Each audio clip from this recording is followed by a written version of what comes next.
Welcome to Order Militaris Radio TV, where life on Catholics, and what do is all for free, and for the love of Jesus Christ, and for Holy Mother, the Church, and we'll defend our Holy Mother, the Church.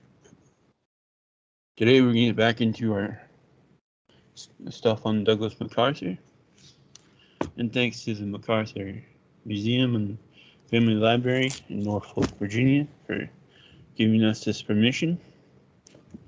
Reading from Douglas MacArthur's book, Reminiscence. It's linked on the show page to go to the U.S. Navy bookstore to go get a copy. And we welcome Brother Lexus to the program. Hello, AJ. It's good to be on Order Militaris Radio TV again, and I'll add a little tourist note. If you want to visit the tomb of Douglas MacArthur, you do not go to Arlington. You go to his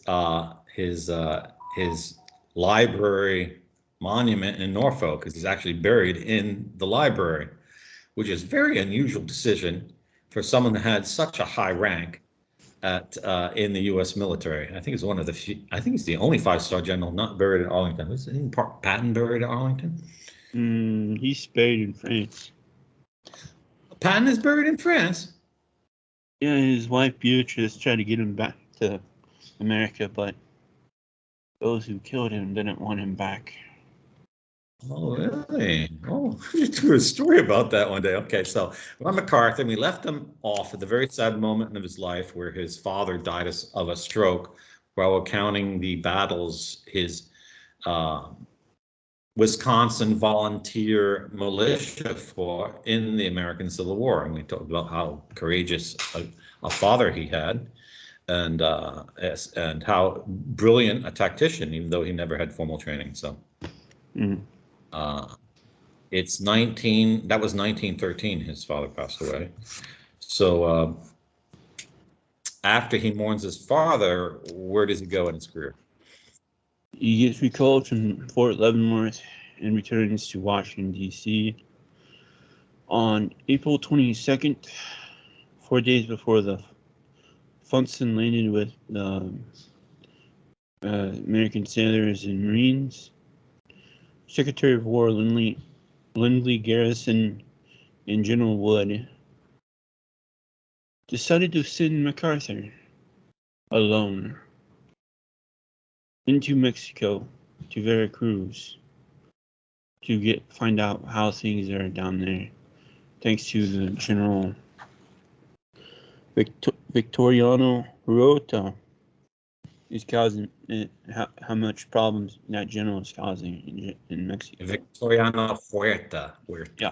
So I don't know if the military action against Pancho Villa hadn't yet begun, but this is like a spy.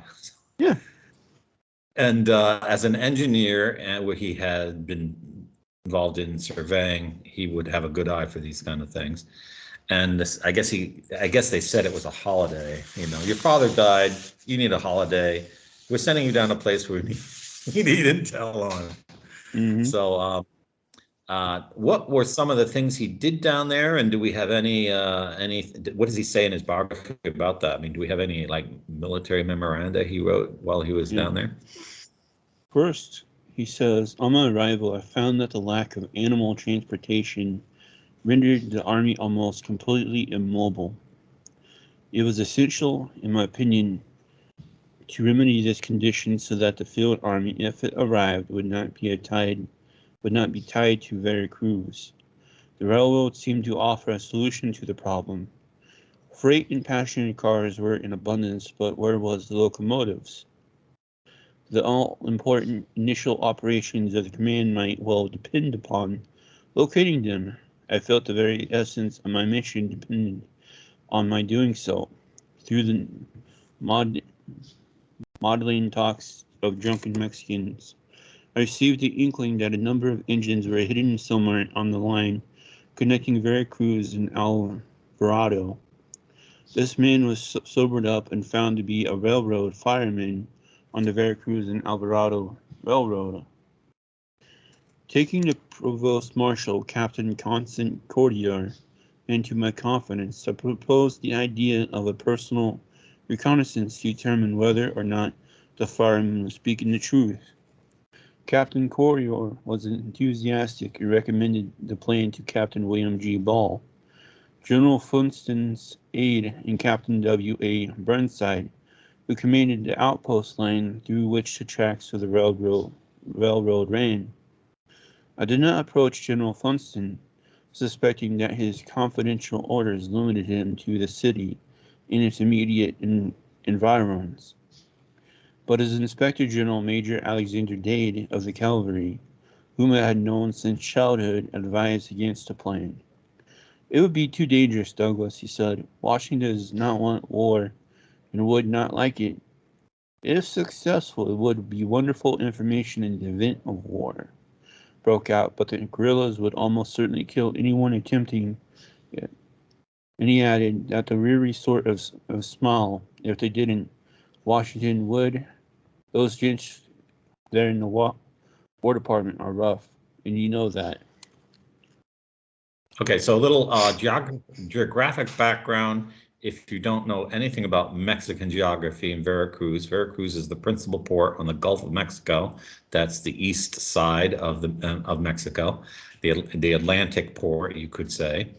And it's named after the True Cross. It has a much longer Spanish name. It's a Catholic city founded by the Crown of Spain. And Veracruz was the chief point of invasion in the Mexican-American War of 1848, when the U.S. trumped up some reason to invade Mexico, and then after defeating Mexico and capturing Mexico City, took off maybe a third of its territory, with the states of California, Utah, Arizona, New Mexico, and Texas, more or less. And a bitter point of dispute with Mexicans even to this day, Mexican nationalists. And from the historic record, it was a totally unjust war. But Veracruz being such an important port, it would be vital to know what the Mexicans were doing down in Veracruz and how they had prepared it if the American army was going to land again. And if this dispute with Victoriano Huerta and Pancho Villa would get into war. Actually didn't lead to war, it just led to some military actions across the border, you might say. So, but he didn't really pay heed to the warnings of his father's friend. In the memorandum we'll hear how he went by himself. Okay, so my general plan was to leave Veracruz alone on foot at dusk, and to join my Mexican engineer, who was to have a handcar on the main line. There was to be another handcar at Paso del Toro on the Alvarado line, manned by 2 other Mexicans. From Paso del Toro, we were to push along the Alvarado line until the engineers were located and to condition ascertained. All 3 of the Mexicans were railroadmen, and their affiliations and experience enabled them to obtain the handcars and have them at their appointed places. For their services, I agreed to give them $150 gold, payable only after my safe return to Veracruz. The night was squally and overcast. At dusk, I crossed our line unseen near the wireless station, where a detachment of the 7th Infantry was encamped. I was in military uniform with no attempt at disguise. There was absolutely nothing on me in addition to my clothes, except my identification tag, a small Bible, and my pistol belt. I found my engineer with a handcar in the appointed place. I searched him, and after some demur on his part, removed his weapons, a .38 caliber revolver and a small dirk knife. As a further precaution against his possible treachery, I had him search me so that he might better realize that there would be nothing of value on me on my death, and would afford him no monetary return. The essence of the transaction for him, therefore, became my safe return to Veracruz when he could receive his pay. We proceeded as far as Boca del Rio without incident, but at the Yampa River found the railroad bridge down. I decided to leave the handcart, concealing it as well as possible. After searching the bank of the river for a short distance, we discovered a small native boat on which we paddled across, landing well above the town so as to escape observation. On the landing, we located, after some search, two ponies near a small shack and mounted upon them, followed the trail as long as the railway until near Paso del Toro. We then made a detour and hit the Alvarado line below the town. The two Mexican firemen were waiting us with the handcart. We hid our ponies, and after I had searched the two newcomers and found them unarmed, pushed on. Mile after mile we covered with no sign of the Indians. The line was studded with bridges and culverts, and my crew protested violently at crossing them without investigating their condition. Time was so short, however, I dared not stop for such steps, and had to take them in our stride. I obliged to threaten my men at the first bridge, but after that I had no further trouble with them. In fact, after getting into the spirit of the thing, their conduct was most admirable. At every town we reached, I took one man and left the cart, which was run through to the far side of the other two. I fastened myself by lashing to the man acting as my guide, so as to ensure us against separation. And together we made a circuit of the town, joining the car on the far side. This took time, but was only way I could avoid detection. We reached Alvarado shortly after 1 o'clock, and there found 5 engines. Two of them were switched engines and of little use for our purposes. The other three were just what we needed. Fine big road pullers in excellent condition except for a few minor parts, which were missing. I made a careful inspection of them and started back. At Salinas, while moving around the town with one of my men, we were halted by 5 armed men. They were on foot and wore no uniforms. They were not soldiers, and were evidently one of the marauding bands that infest the country with brigands as a trade. We started to run for it, and they opened fire and followed us. We outdistanced all but two. In order to preserve our own lives, I was obliged to fire upon them. Both went down. I was fearful lest the firing might have frightened away my handguardmen, but after some search we found them waiting for us beyond the town. At Piedra, under somewhat similar circumstances, in a driving mist, we ran flush into about 15 mounted men of the same general type. We were among them before I realized it, and were immediately center of a melee. I was knocked down by a rush of horsemen, and had 3 bullet holes through my clothes, but escaped unscathed. My man was shot in the shoulder, but not seriously injured. At least 4 of the enemy were brought down, and the rest fled. After bandaging up my wounded men, we proceeded north with all speed possible. Near Laguna we were again encountered and fired upon by 3 mounted men, who kept up at a running fight with the handcart. I did not return their fire. All but one of these men were distanced, but this one, unusually well mounted, overhauled and passed the car. He sent 1 bullet through my shirt, and 2 others that hit within 6 inches of me, forcing our return fire. His horse fell on the track and across the front of the car. We had to remove the carcass before proceeding. At Paso del Toro, we abandoned the handcar, found the ponies where we had left them, and made our way back to Boca del Rio, where we left the animals near the shack where we had found them. We found the boat where we had left it, and started across the Yampa River. But when near the shore, the boat struck a snag in darkness and sank. Fortunately, the water at this point was something less than 5 feet deep, for in our exhausted physical condition, I did not believe we would have been capable of swimming. As it were, I was hard put to keep my wounded man's head above water. Day was breaking when we reached the bank. We located our first handcar and ran in close to Veracruz, where we crossed the lines.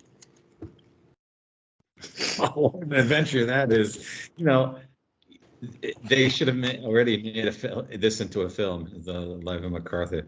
So I'm amazed at some of the things he said. He must have wore like an extra large shirt, and he was a skinny guy because he got like 5 bullet holes in his shirt, and none of them hit his body.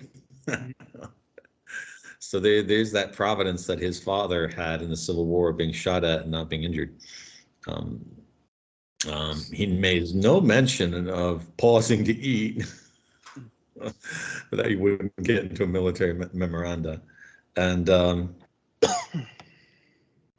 I guess he kept the arms he confiscated. I'm amazed at his foresight and his prudence to avoid treachery, of searching the guys who agreed to do this for him, disarming them, evidently keeping the arms on himself, and then making them aware that he has no money on them, on himself, his own person. So very prudent, very well informed. This was, I guess, the this was like the we can say the high point of spy technology in the year 1916, 1916, Yeah, right? yeah, around there. Yeah, so quite an escapade, to say the least. You see, this is MacArthur is not like your average American general, none of whom had this kind of personal history. Though Patton was in Pershing's campaign against Pancho Villa. Maybe we'll do the. I don't think we covered it in our short life of Patton, but so I guess at this point he gets out of Veracruz, heads back home, and Yeah. So, General Wood is, I guess, Godfather or something. Found out, and it's like, I would recommend you for the Medal of Honor. But then the Department of War heard about this, like, not so fast. we're not at war. You can't grant a medal. Instead of that, he writes, I was promoted to major shortly after my return to Washington, and again chosen for detail on the general staff. Perhaps those gents in the War Department were not so rough after all. It might be well to note here that the Veracruz expedition of April 1914 was a separate and distinct action from the local punitive campaign into North Mexico against the marauding Pancho Villa, led by General John J. Pershing in 1916.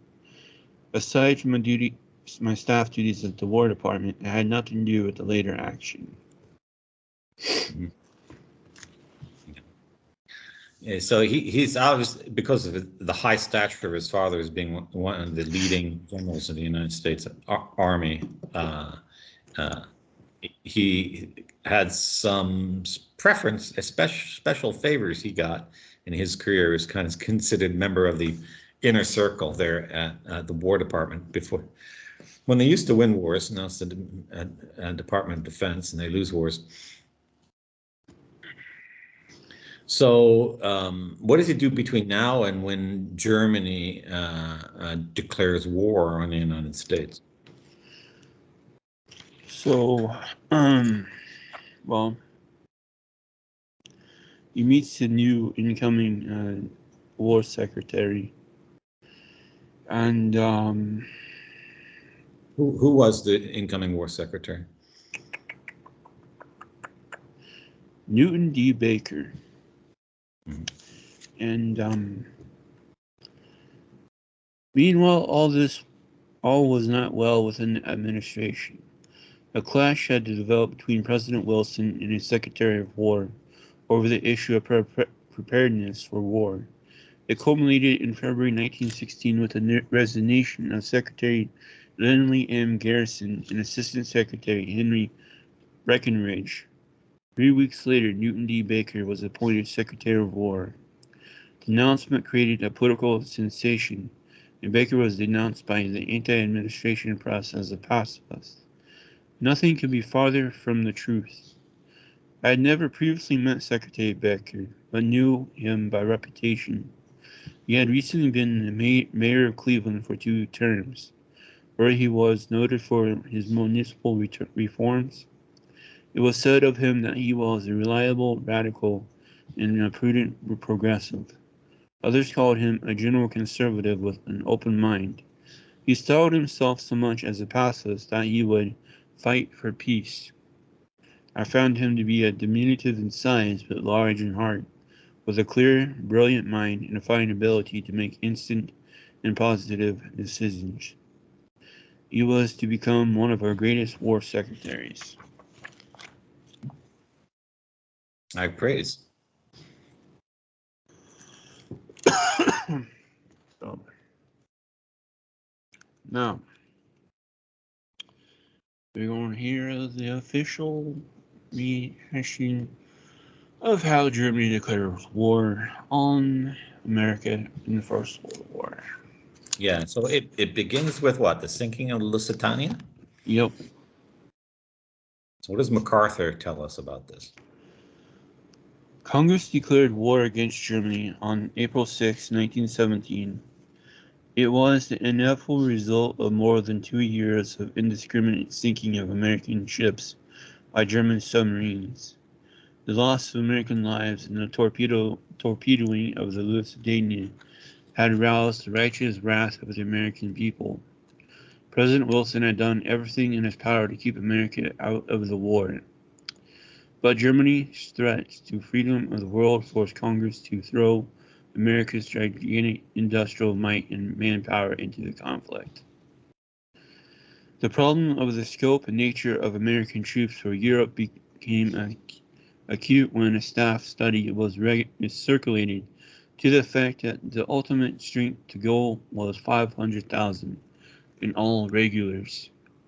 When the paper came to me, I was tired from overwork and indiscreetly endorsed it, saying that I completely disagreed with his conclusions, but would not attempt to detail my reasons as I felt no one would give them the slightest attention. It was a discourteous remark, and I regretted it almost immediately, but thought no more of it when I learned that the Chief of Staff, Major General Hugh Scott, had approved the majority conclusions and sent them to the Secretary of War. A day later, Sam, an old Negro messenger, knocked at my door. I had known him for years, as he had served my father in the Adjutant General's department. As a boy, it had been my custom after school to call for my father and go home with him. Many a game I played with Sam while I was waiting in the hall. He looked solemn when he opened the door and said, "Massa Douglas, the secretary wants to see you at once." "What about, Sam?" I asked. "Don't know," he replied, but that little feller didn't smile at me. When I entered the secretary's office, my heart sank. He was squatted deep down in his chair, puffing his pipe and reading that policy paper. He said not a word for a full minute. He sat there smoking his pipe and reading what I felt sure was my brusque endorsement. It was one of my bad moments. Finally, he looked up and said, in that slow, precise way of his, "Major, I have just read your endorsement," and stopped. I braced myself and cleared my throat to express my regret and apology, but before words came, he suddenly rose, saying, "I agree with you in this matter. Get your cap. We're going to the White House to place the whole question before the President for his decision." MacArthur said, "I felt like walking on air." I had seen President Wilson on a number of occasions. He had always spoken to me in the most kindly way. This was no exception. For over an hour, the Secretary and I took turns in advancing our arguments for the use of unlimited force, with the employment of the National Guard to its full capacity. With grave courtesy, the President said, "I am in general accord with your ideas, Baker. Put them into effect, and thank you, Major, for your frankness." Then Secretary Baker sent for me. "What is the best way to do this?" I mean, as they leave the White House, it's like, how are we going to do this? now that we got the permission to do it. Yeah, Mhm. so I didn't. This probably no one remembers that MacArthur was crucial in the planning for the U.S. response in the First World War. So this is an important point, and just goes to show you that when you don't think anyone's listening to you, someone might. But as you can see, in 1916, 17, the United States still was a meritocracy, that they chose the best and more talented individuals to give the advice that they would act upon. And when a nation no longer does that, it's headed to its own destruction, alas. So what does this lead to in the run-up to the U.S. Expeditionary Force? So, you had to go through all the different listed generals, see who's still in active duty, who's reaching retirement age, who you're going to be promoted to the general staff, blah, blah, blah, blah, blah. And he was like, Yeah, because there wasn't many, the U.S. lacked talented officers to bring them all out of retirement. So before all this happened, I was inadvertently drawn into one of the sad incidents in the Army annals. It was February 19th, 1917. I had the night watch for General Staff. My old friend Peyton March, a lieutenant colonel in the Adjutant General's Department, had a similar duty in that office. Secretary Baker was giving a formal dinner that night for the President and left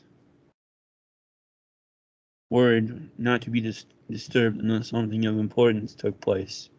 About 10 o'clock, March brought up a wire that General Flintstone, who had been informally selected to command the American Expeditionary Force if we entered the war, had just dropped dead in St. Anthony's Hotel in San Antonio.